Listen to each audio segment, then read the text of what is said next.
Imagine being a peasant, tired of being crushed by high taxes and corrupt lords, or a noble watching your land and power slip away. What would you do? In the Middle Ages, many didn't just sit back, they rose up.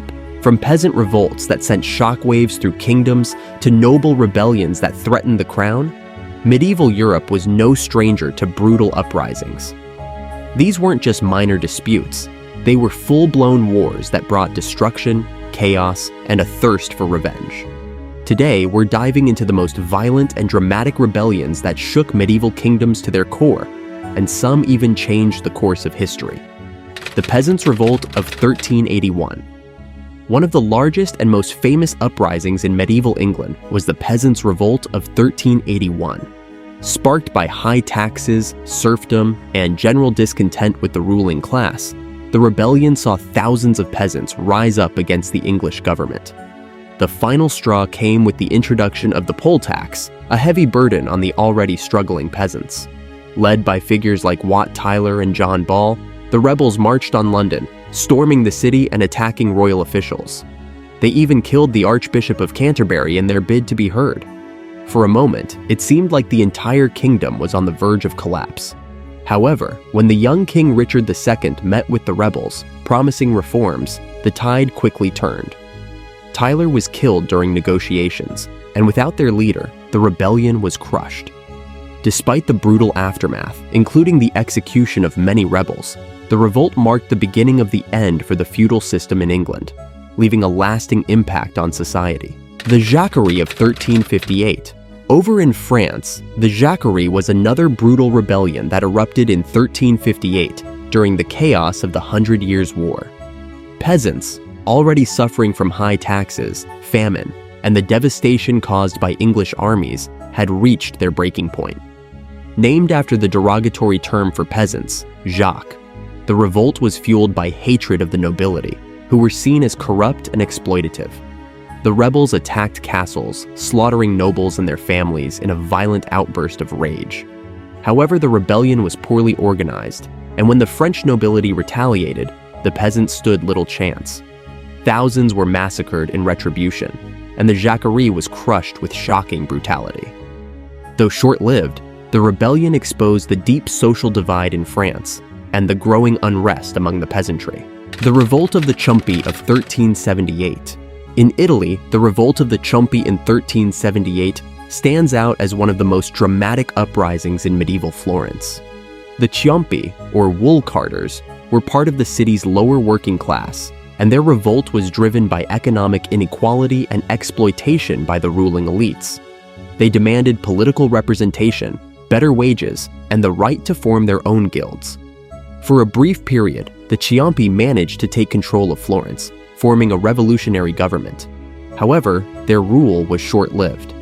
The ruling elites soon regrouped, and within a few months, the revolution was brutally suppressed. The leaders of the revolt were executed, and the Chumpy were forced back into their former positions of poverty and servitude. Still, their rebellion marked one of the few moments when common laborers in medieval Europe briefly held power. Owain Glinder's Revolt of 1400 to 1415. While peasant revolts shook kingdoms, some of the most devastating uprisings were led by disgruntled nobles. One of the most famous noble rebellions was Owain Glinder's Revolt in Wales. Glinder, a Welsh nobleman, led a fierce rebellion against English rule, aiming to reclaim Welsh independence and revive Welsh culture and identity. For years, Glinder's forces harassed English troops, raided English-held towns, and even established a Welsh parliament. The rebellion nearly succeeded in driving the English out of Wales altogether, but eventually English forces gained the upper hand. Glinder disappeared, his fate shrouded in mystery, but his legacy as a national hero in Wales endures to this day. His revolt left a lasting scar on English control over Wales and inspired future generations to continue the fight for Welsh independence. The aftermath of rebellion. The aftermath of these medieval rebellions was often brutally decisive. Once the ruling powers reasserted control, the consequences for the rebels were swift and merciless. Rebel leaders were hunted down, captured, and publicly executed, often through beheading, hanging, or drawn and quartering. These executions were more than punishment.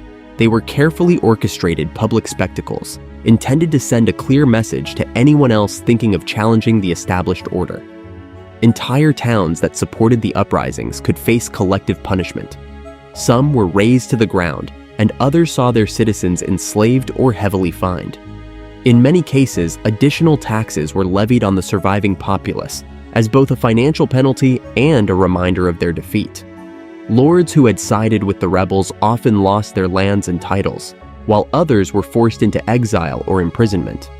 But despite the often devastating immediate consequences, these uprisings weren't without their impact. In some cases, such as the Peasants Revolt of 1381, the fear of future revolts led to long-term changes. The feudal system, which bound peasants to the land and to their lords, began to slowly break down.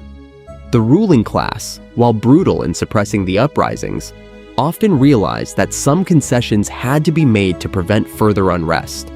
In this way, rebellions, even when crushed, paved the way for incremental social changes and sowed the seeds of future revolutions.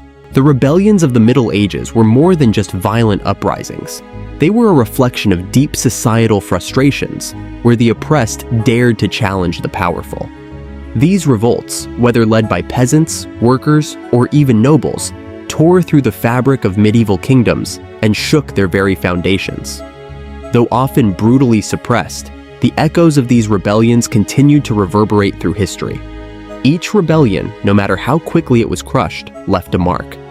From the Peasants' Revolt to the Jacquerie, these uprisings forced rulers to confront the harsh realities of their rule. In many cases, they began to realize that the old ways of governance, rooted in feudalism and oppression, could no longer be sustained without some change. Though the ruling class held on to power through force, fear, and suppression, the seeds of transformation were already planted. Rebellions not only exposed the cracks in the feudal system, but they also signaled the slow, inevitable shift toward a more modern world. These uprisings, even in defeat, were often the first steps toward greater social changes. They opened the door to reforms, however small, and showed that the people had the potential to stand up against their rulers. Over time, these incremental changes paved the way for revolutions that would reshape entire nations. So while the rebellions we've covered today may have ended in defeat, their legacy lives on in the changes they inspired. They remind us that history is not just a story of kings and queens, but also of the people who fought for their place in the world. If you enjoyed this exploration into the brutal and transformative rebellions of the Middle Ages, make sure to hit the subscribe button and share your thoughts in the comments below. What rebellion or historical event would you like to see covered next? History is full of hidden struggles and untold stories, and there's always more to discover. Let's keep uncovering the past together. Thanks for watching, and I'll see you in the next video.